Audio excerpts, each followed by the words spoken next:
মা,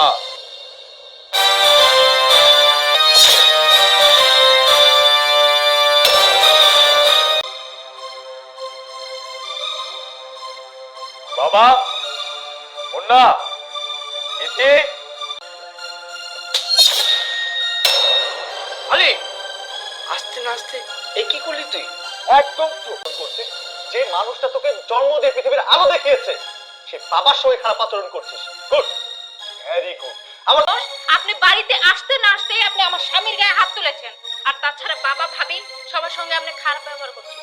আপনার সমস্যা কি? অবাক হচ্ছে সবাই, সবকিছু ক্লিয়ার করতেছি। তার আগে আমাকে এইটা বলো, তোমরা তো সবাই আমাকে অনেক ভালোবাসো তাই না? যে বেশি ভালোবাসে সেই মানুষটা এটা নিঃসন্দেহে খেয়ে ফেলবে।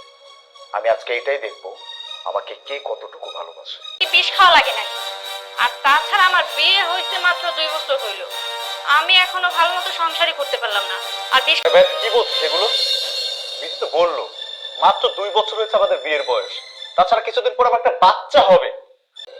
বাবা, তুই আমার ছেলে, তুই আমাকে বিষ দিচ্ছিস? না না, আমি কেন খাবো?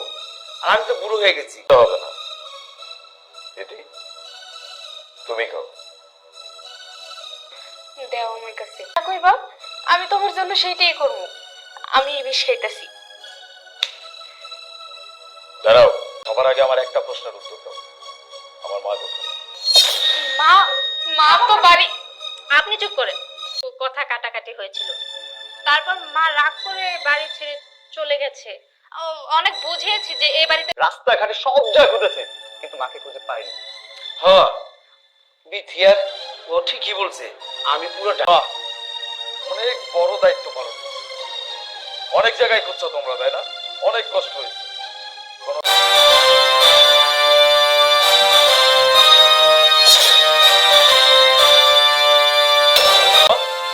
এই মানুষটার জন্যই তো মনে হয় পুলিশের কাছে জিডি করছো। এই মানুষটা রাস্তায় কেন ভিক্ষা করতেছে? কার বাড়ি এইটা? আলিফ, আজকে আমি সমস্ত সত্য কথা তোমার কাছে বলে দিব। এতদিন বলতে চাইছি, ফ্যামিলি পার্সনরাও আমার হাতে কখনো ফোন দেয় না, এই জন্য আমি তোমার সাথে একটু পার্সোনাল ভাবে কখনো কথাও বলতে পারিনি। জানো তো, আমি শুধুমাত্র চোখ দিয়ে দেখছি কিন্তু কিচ্ছু বলতে পারিনি, কারণ আমি কিছু বলতে গেলেই এরা করে দিচ্ছে। আমি তাও তোমার কাছে বলতে পারিনি। শুধুমাত্র তুমি প্রবাসে থেকে কিছু টাকা পাঠাইছো, এই কারণে তো মায়ের সাথে বাড়ি থেকে বের করে দিত। এই অমানুষের জাত কাকে বাসা থেকে জামাই হয়ে আসছে, সেই সুবাদে এই বাড়িতে থাকি, আর সেই সুবাদে তোরা এই বাড়িতে থাকতে পারে। সেই মানুষটাকে বাড়ি এ তোদের সবার সুখের জন্য দিন রাত অক্লান্ত পরিশ্রম করে টাকা ইনকাম করে সেই টাকা পাঠাইছি। আমার মায়ের যেন কোনো কষ্ট না হয়, সে যেন একটু ভালো থাকতে পারে, এইটা নমুনা। হ্যাঁ, তোদের মধ্যে মনুষ্যত্ব বলতে কিচ্ছু নাই। এই মানুষটা এখন রাস্তায় ভিক্ষা করে খাইতেছে। সবকিছু লুকাইছস। যখনই ফোন দিয়ে জিজ্ঞাসি আমার মা কোথায়, হয় বলছস ঘুমাইতেছে, নাইলে বলছস যে কোনো জায়গা। এই মুহূর্তে আমার মায়ের বাড়ি থেকে এখান থেকে তোরা বের হয়েছে, এই মুহূর্তে বের হবি। বেরো।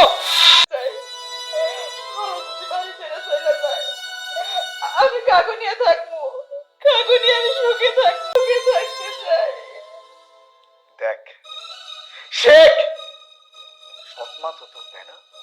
কোন তোর সৎ মায়ের চোখে দেখে নাই, নিজের ছেলের মতো ভালোবাসছে। আরে বেঈমানের জাত, নিজের স্ত্রীর কষ্টের কথা একবারও ভাবলা না তুমি?